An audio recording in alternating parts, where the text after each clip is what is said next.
This is From Courtroom to Carline, the podcast where we discuss life as a lawyer and a parent. I'm Rick.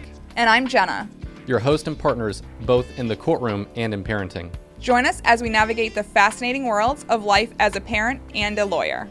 Get ready for a roller coaster ride where law meets love and where the gavel meets the car line.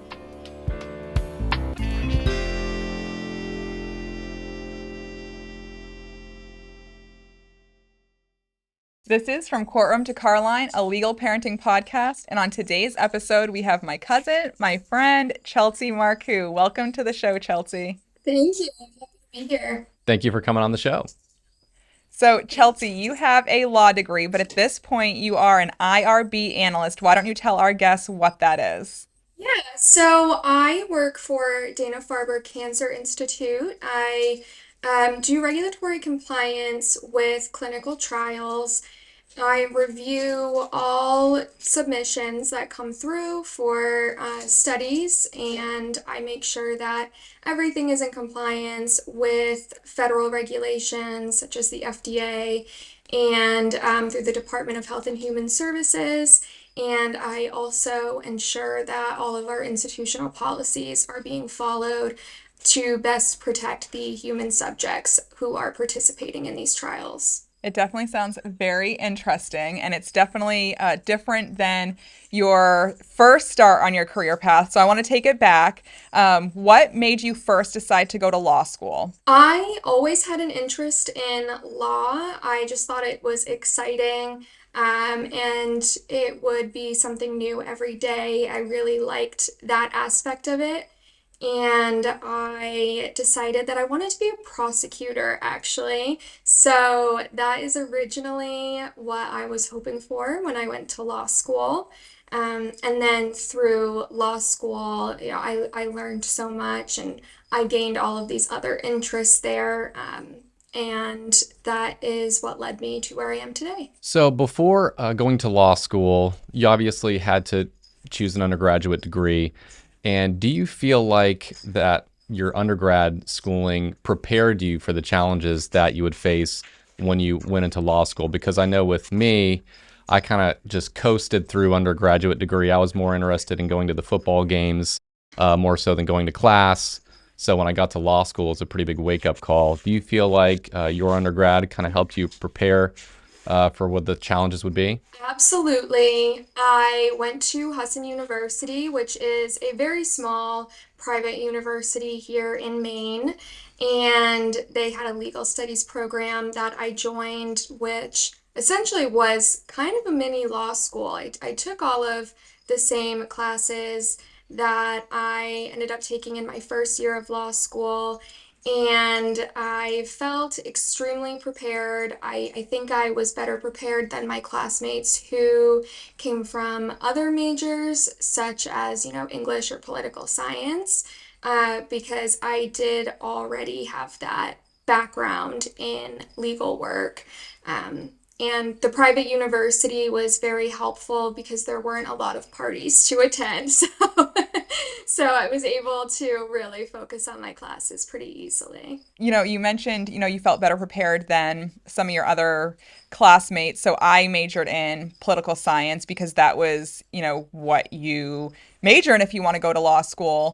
And I didn't feel prepared going into law school. I had a couple classes that did the Socratic method, but looking back now, if I could have chosen, a different undergrad, I probably would have done something like business or accounting, which would have probably helped much more now that we're, running a business. But c'est la vie. But for those of you listening, just because if somebody tells you, oh, if you want to be a lawyer, major in political science, that doesn't necessarily have to be the case. But if you have a school that has law studies, that might be something that, you want to consider. I just didn't have that opportunity when I was in undergrad.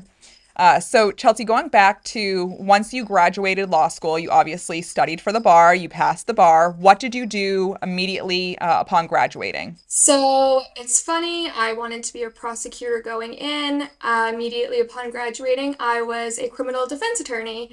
I had worked with an incredible criminal defense attorney throughout law school, and I loved the atmosphere there. It was a lot of fun. I always had, really interesting cases, and I decided to stay on for a bit once I had got my license to practice. I did know it wasn't what I wanted to do long term, but it was a really great opportunity to be able to do while I sort of figured out my next steps. I want to go into, you moving to Caribou, Maine, but before we do that, so Rick's obviously been to Maine to, visit our family. And I feel like most people have the perception of Maine as being woodsy, just that typical laid back life. But where we're from, southern Maine, it's not that woodsy. There, are cities, there are a lot of people, but you chose to actually move to Caribou, where there's nothing. What made you decide to move to Caribou? I had an unexpected job opportunity come up for a workers' compensation attorney for the state of Maine. So I would offer free legal services to employees who had been injured at work. And I thought this seemed like a really exciting opportunity. And in this time, I had started working as an IRB analyst at another institution. So I had taken some time off from practicing law, and I thought I wanted to get back into it, and this was a really good way to do it. And I would have the opportunity to transfer to a Portland office once a position had opened up there. So I decided to take it, knowing it was temporary. I thought it would be an interesting experience to see northern Maine because I had not been north of, Bangor before this. So it was a different world. So, how long did you last in Caribou? So I was there for about 8 months, so not very long. I did have some circumstances that brought me home to care for my dad, and I was able to eventually transfer to a Portland position here, doing the same job. Kind of give our listeners a description of the life in Caribou. We're here in, Florida, Pinellas County, Tampa Bay area, and it is the hustle and bustle of life. But what is Caribou, Maine like? Caribou, it was a very quaint, very cute little town. Very small. Everyone there knew everyone. It was very obvious when you were not a local, because everyone grew up together. They went to elementary school together, high school. And it is very woodsy, not a whole lot there. There were not really any stores there like we have here in southern Maine, not a lot of activities to do unless you're into snowmobiling, and, four-wheeling, things like that, which I personally am not. So there were not a lot of, fun activities for me to do. But I did really enjoy the peacefulness of it. It was completely different than anything that I've ever experienced. We're like 45 minutes from Canada. So yeah, it was very, very north. Um, and I did enjoy my time. I enjoyed all of the people I met, but I was certainly ready to get into, the city again and have something to do all of the time. Coming out of law school, there's a lot of students that graduate and, they're willing to take a job that may be in a remote location like Caribou because that's all that's available for them. What advice would you give to those graduates that are presented with that opportunity for a job in such a small, quaint, remote location like you experienced? What sort of advice would you give them if they're having to make the jump from city life to small town life? I would recommend doing it. I think it is a really great opportunity for new lawyers to learn a lot of the practices up there are general practice, so you get a wide array of experience and can figure out, if you want to specialize in something, then you can figure out exactly where you want to go. And you never have to stay forever. If you want to get back to the city, then you absolutely can. But it is a really good way to get acquainted with being a lawyer and meeting other lawyers who are very eager to teach, very eager to retire in some cases, and want to, pass over practice to another attorney if you're interested in staying in a rural area. Um, and I would just say research the area, know what you're getting into, but it's a really good opportunity and I would always recommend it. I think that's really great advice. And I know for me, so I ended up doing my undergrad in Southern Maine. And then when it came to law school, I was ready to get out and explore. And I'm so grateful that I did. I obviously am loving Florida. I obviously miss you guys all back home. But you can still travel, you can still get on a plane. It's not that far. So I think, just making sure that people take those risks and really explore what they want to do is so important in life to do that. Chelsea, one of the things that I want to talk to you about is having, your job now, obviously super fulfilling profession. Do you ever feel any individual guilt or any societal guilt of not doing a job that is a lawyer, right? You don't need a law degree to do it, I guess I should say. So that is something that I do think about often. It was really difficult for me to make the jump out of practicing law and doing this cancer research because when you go to law school, even though you don't have to become a lawyer after, you don't even have to take the bar, but that's what everyone expects of you, right? Everyone expects if you're going to law school, you are going to be an attorney. And there is a lot of that societal pressure. There's that pressure from family who expects that from me as well. And it was not a decision I took lightly to stop. And I do still sometimes wonder, did I make the right decision in doing this? What do people think of me? And I have to remind myself that that doesn't matter. I need to be doing something that I am happy doing. And I do maintain my law license in Maine, so I can still practice. It's not anything that I gave up entirely, but absolutely I do feel that guilt and that pressure. Well, just so you know, we're proud of you and we're obviously glad that you're following your heart and your desire so that you're happy and doing something that you want to do. I was telling Rick, one of the girls that I had went to law school with, she and her husband now opened a yoga studio. So she's not necessarily practicing law, but she's doing yoga. And I always tell Rick, should we be doing something else? Like, are you sure this is what we want to do? And I think that's one of the things that I struggled with when I knew I was going to leave the public defender's office was, am I making the right choice? I love what I do, but, am I really making the right choice? And I feel like at this moment in my life, we have made the right choice. But if things change or I feel like I want to do something else, I want to make sure that, I follow my heart and that I'm doing what I want to do to make sure that, our family's happy, we're happy.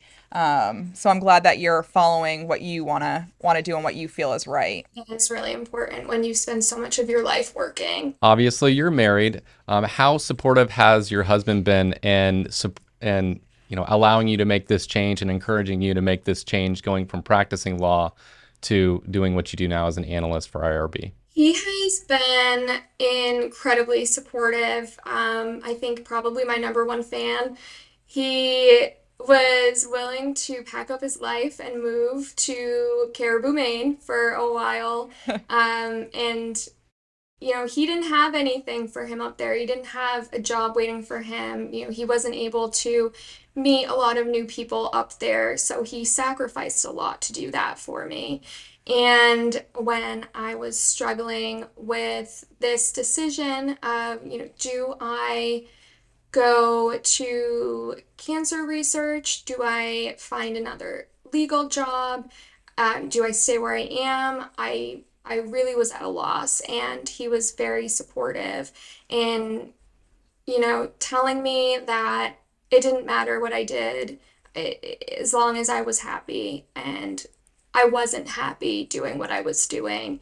And he was incredibly understanding of that. And he works in pharmacy, and he loves to talk about, clinical trials, all of the new drugs that I'm seeing. So he's also really interested in my field of work right now, and I'm very thankful to have all of his support. It is definitely important to have a supportive partner. So, as you know, a few years ago, Rick and I were, talking about moving back home to Maine. I was starting to get homesick. We had our children, and I felt, they're missing out on being around family because we grew up as a tight knit family.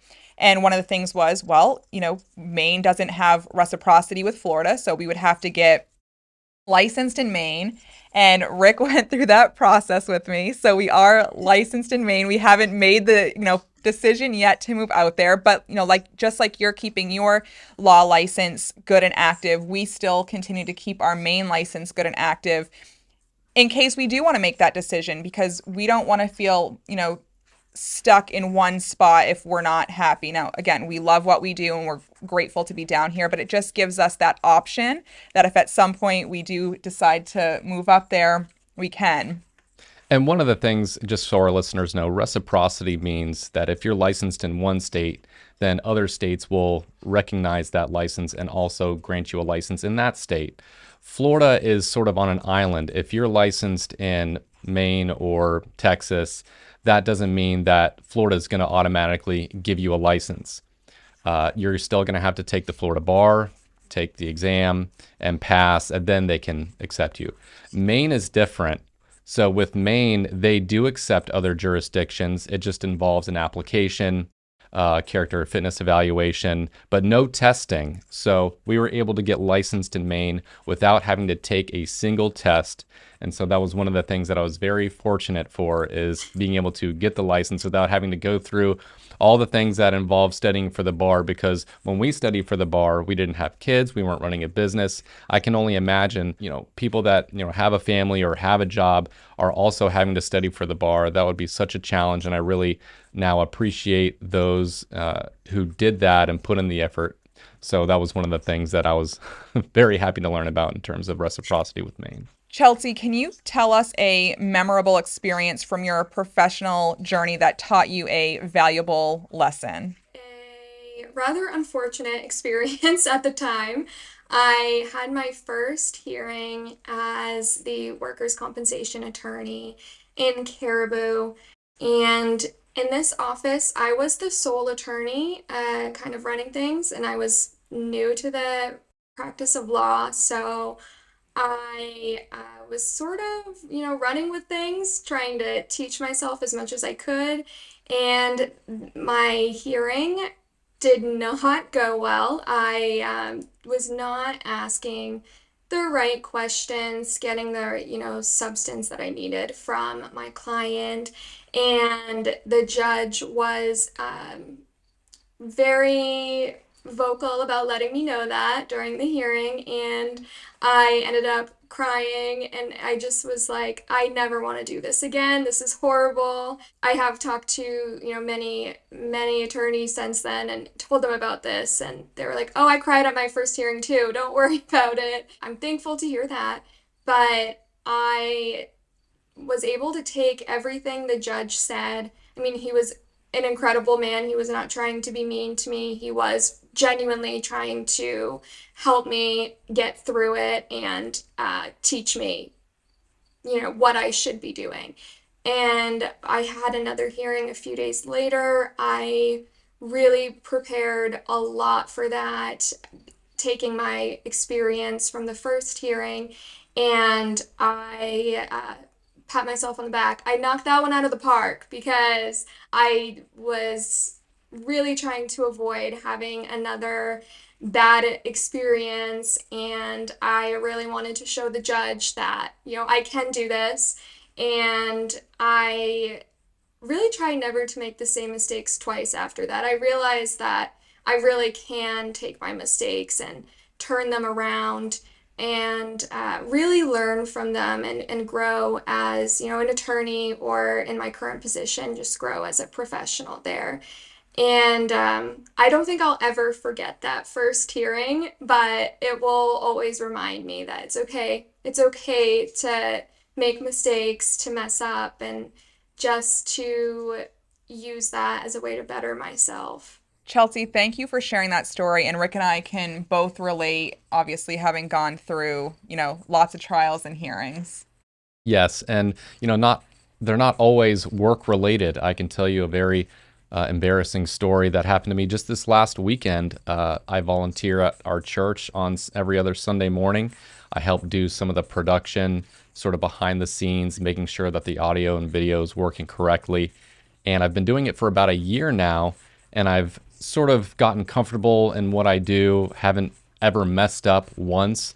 And when you do mess up, everyone knows because there's a lot of people there in the service. So this past Sunday was the first time I messed up, and it was a big mess up, such that the audios were jumbled, the video was the wrong video, the pastor had to get up on stage and sort of improvise because we were trying to figure out what was going wrong. And I'm thinking to myself, I know this is my fault. I'm the one that messed up. And it was one of the worst feelings ever. It stuck with me for the entire day. But the next day, I woke up and said, you know what? This is a teaching lesson for me. I'm going to apply it. I'm going to remind myself that even though you feel like you've got this, sometimes you don't. Sometimes you do get complacent. And so it reminded me, hey, always be prepared, always focus on what you're doing. And so you make sure that that does not happen again, because it is a terrible feeling. I hadn't had that before. Now that I have had that feeling in that setting, I know I'm not going to let that happen again. So I think it is something that you can definitely learn from. And thank you for sharing that story. Chelsea, we are so grateful that you joined us today. We're going to obviously do our Florida Man segment with you, but thank you for sharing your stories and being so open. Thank you for having me. I really enjoyed talking about this, and I am very grateful that you guys had me on.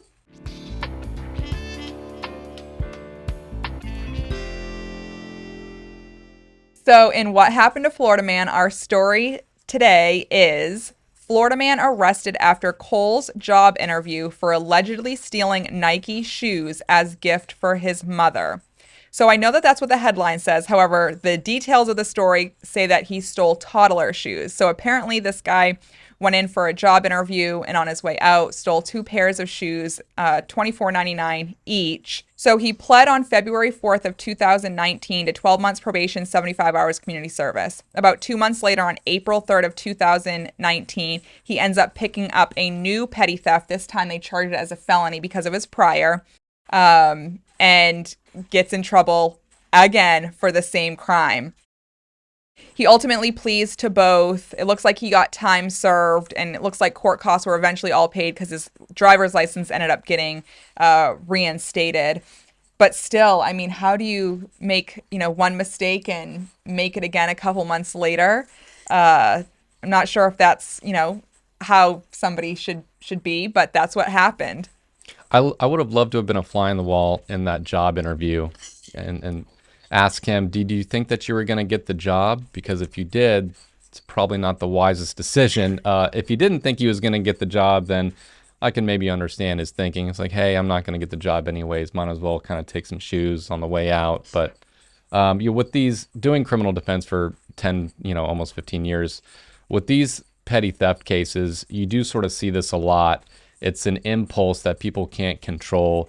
And so when you have someone picking up numerous thefts, it's something that they almost can't help themselves. And so it's not uncommon to see this sort of thing, unfortunately. And it's really a difficult thing to kind of change in a person. So hopefully he's able to change his ways, whether it be through coaching, parenting, hard work, whatever it is. But hopefully he can sort of avoid that going forward. When you were with the defense firm, did you see any types of crazy cases like this? I did. We specialized in OUIs. That's mostly what we worked on, though we did have a lot of other types of cases. And it was insane how many repeat offenders there were. Sometimes it would just be a few months later that they would get a second one. And, obviously I really sympathize with them. It's, a sickness. They need to really get help. They don't need to get thrown in jail or anything like that. So like Rick said, it's an impulse. They can't help it, and hopefully they're able to get the help they need and change their ways. But certainly, I did see a lot of similar cases, and it's tough to see sometimes. It is. And, just like I had said on this one, it looks like he was able to get all of his fines paid off. He was able to get his license reinstated. So it looks like, it was a lesson learned. Yes. Well, thank you very much, Chelsea, for coming on to the show. And this has been another episode from Courtroom to Carline, a legal parenting podcast.